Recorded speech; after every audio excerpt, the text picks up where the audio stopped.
We bought our nightmare.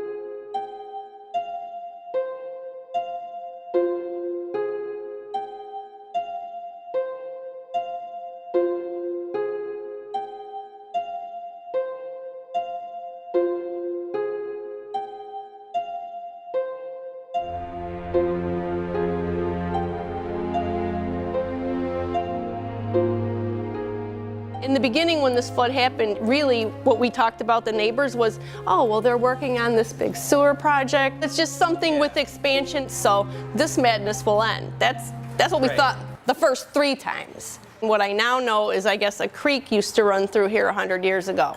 We're not on a floodplain. Right. So we had no knowledge that there was a creek here, that this would be a flooding problem. We had no knowledge.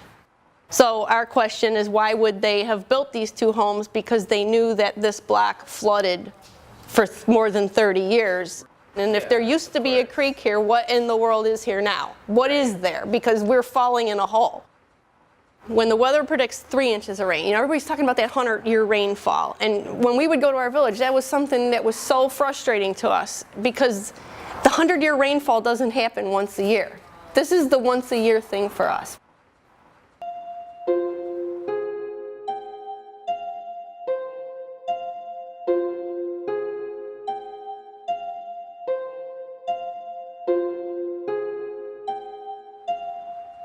The water doesn't move past here. It sits on this block. It rushes like with a vengeance. It has snow caps on the waves. When we see it like this, I set my alarm for every 2 hours. And every 2 hours, I come out with a flashlight and I look to the second fence. And if I start to see water on the ground at the second fence, that usually gives me 1 hour. When it comes to inside the house, it used to just kind of get in the first room, but this time it came so fast. But this was the 6-inch rainfall.